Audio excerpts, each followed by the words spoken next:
Tudo bom, pessoal? Vamos falar aqui de campo gradiente. Vamos usar o GeoGebra para mostrar também. Bem, a definição é a seguinte: é o campo vetorial definido pelas derivadas parciais da função escalar.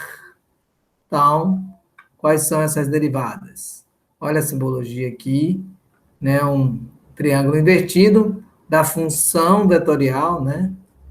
Da função escalar, né, melhor dizendo, você vai ter a derivada parcial em x para o vetor y, a derivada parcial da função em y para o vetor j.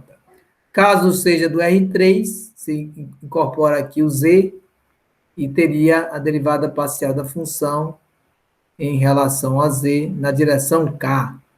Bom, tem um exemplo aqui, deu o campo gravitacional da função, a função em x e y, definida por y vezes x ao quadrado menos y. Então, nós vimos pela definição que vocês temos que fazer a derivada parcial para encontrar o vetor gradiente, né? E a partir do vetor gradiente, o campo gradiente.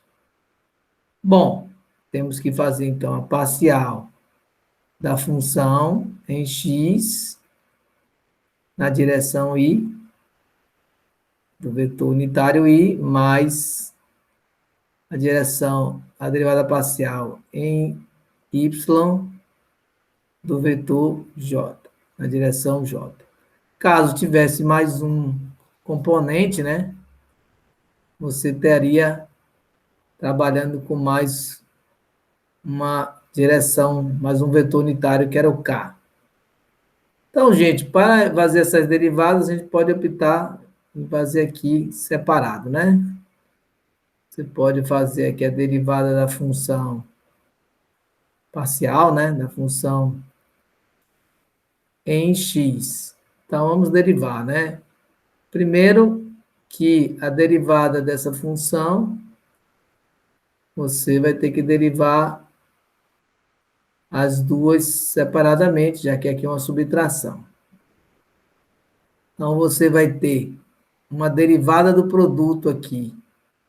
Então, você vai derivar a primeira vezes a segunda sem derivar, mais a primeira vezes a derivada da segunda. Isso é nesse primeiro parênteses. No segundo parênteses, a derivada de y em relação a x é zero.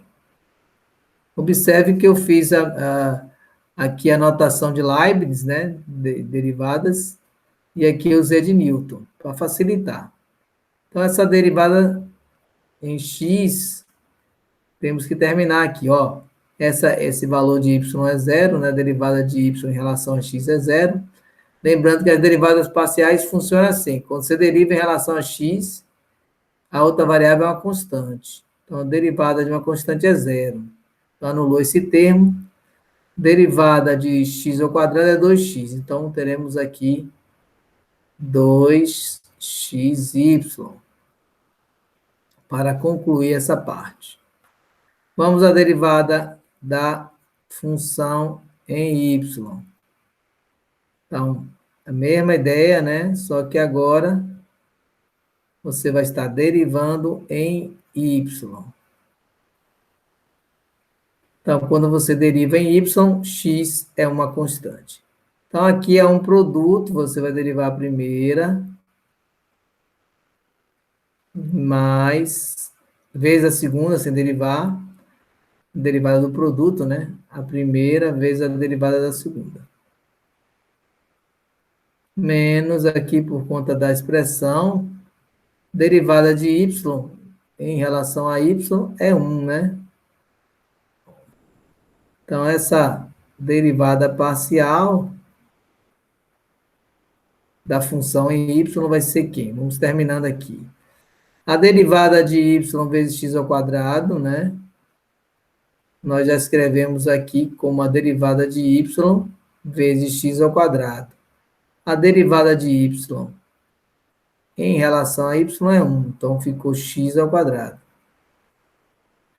Mais y vezes a derivada de x ao quadrado. X ao quadrado é uma constante para a derivação em y. Então, aqui é zero. Né? Aqui também foi zero, né? Então, ficou apenas x ao quadrado menos 1. Então, o vetor gradiente, finalizando aqui, o vetor gradiente dessa função vai ser a derivada aqui foi 2xy na direção y, mais essa de baixo aqui, x ao quadrado menos 1 na direção j. Vamos botar um parênteses aqui. Eu também posso escrever apenas sem os vetores unitários, né? Separando por vírgulas. Então, esse aqui é o nosso vetor gradiente, que vai me dar o campo gradiente da função. Então, é necessário, é interessante, termos um ponto para analisar. Então, vamos hipoteticamente lançar um ponto aqui. O ponto pode ser... Mas antes, vamos ver aqui a apresentação desse resultado, né? Olha aqui. A gente pode também usar a notação de Leibniz, a derivada... Está aqui a derivada da função em x, mais a derivada dessa função em y. Deu 2xy mais x ao quadrado menos 1j, como nós fizemos aqui. 2xy mais x ao quadrado menos 1j. Eu posso pegar um ponto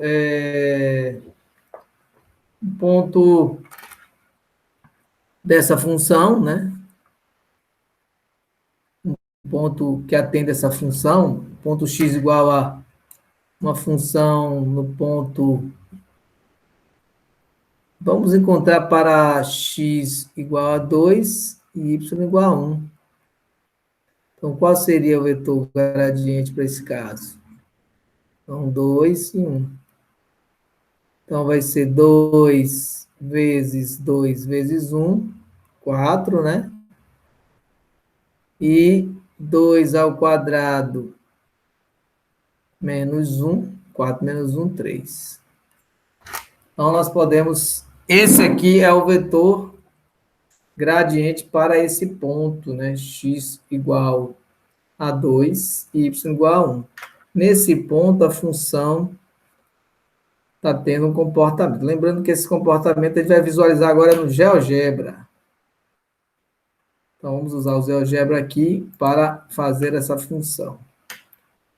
Vamos colocar aqui a função, né? X, y é igual y x ao quadrado mais, melhor dizendo, menos y. Aqui é a superfície dessa função. Inclusive, nós podemos visualizar aqui ela. Estou fazendo aqui um zoom out. Bom, o GeoGebra, ele ajuda a calcular também as derivadas. Eu posso colocar aqui derivada, aquele que a gente fez manualmente, a função aqui, vou escrever, né? Tá. a função xy, atenção, vamos colocar aqui o parêntese.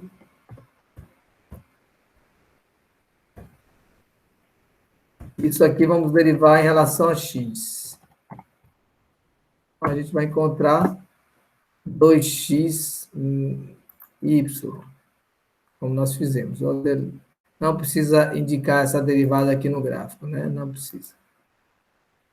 É uma derivada parcial. Vamos fazer a outra derivada parcial, né? Derivada da função. Mesma função. Agora em relação a y.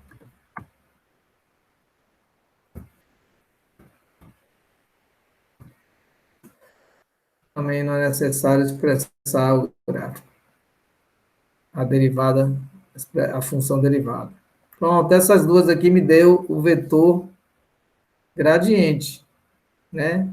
E com esse vetor eu posso achar todo o campo gradiente.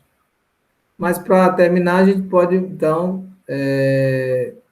achar para aquele ponto que a gente escolheu, 2 e 1, né? Ele é o ponto que a gente escolheu. Vou escolher aqui um ponto no plano.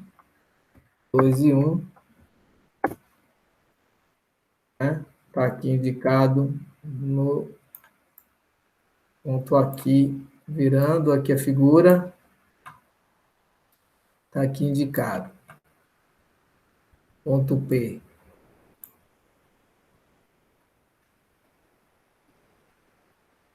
Então, esse ponto está na superfície. Ou está entre o eixo X e o eixo Y. Então, qual o vetor gradiente aqui?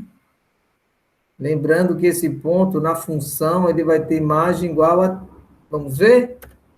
Substituir essa função aqui, ó. O ponto. A imagem desse ponto. Vamos botar? É o parêntese, né? Vamos lá, 2 e 1. A imagem aqui é 3. Se eu quiser ele na superfície, eu teria que escrever um ponto. Vou botar aqui o ponto G, né? Melhor dizendo, 2, 1 e 3. Só para a gente ver esse ponto na superfície da figura. Mas esse ponto aqui, eu posso já encontrar o vetor gradiente aqui no ponto P, né? Vamos mudar aqui a cor do ponto P, só para diferenciar do ponto.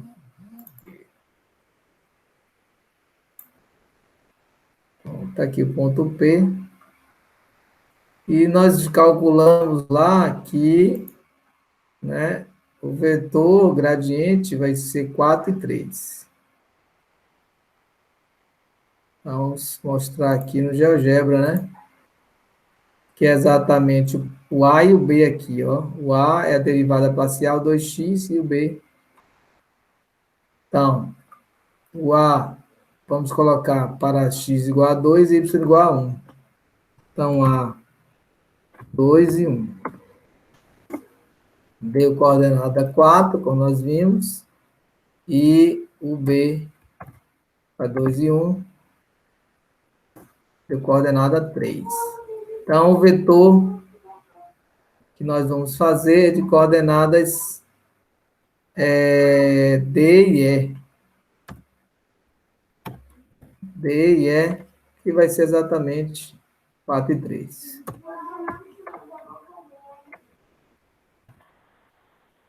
Bem, vamos botar as letras, né? D e E.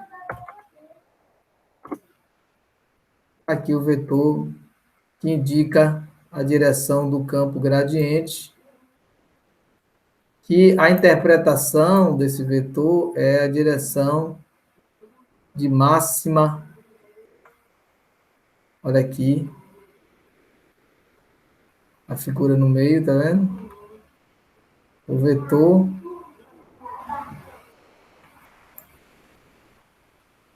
e esse vetor aqui de preto, que é a ideia de que o vetor gradiente, além de fornecer a direção e o sentido de maior crescimento, ele é perpendicular ao plano tangente à superfície. Então, aqui tá, você vê a figura, o plano aqui mais claro, ó, é o plano tangente. E o vetor gradiente, aqui com a indicação, ele é perpendicular a esse plano tangente, certo? E ele fornece a direção e o sentido de maior crescimento da função. Tá? Isso aqui falando no R3, né? Então, a ideia do vetor gradiente é essa, pessoal. A gente espera que vocês tenham primeiro visualizado aqui o vetor gradiente, a superfície, né? Que nós estamos gerando aqui no GeoGebra. Então, até a próxima.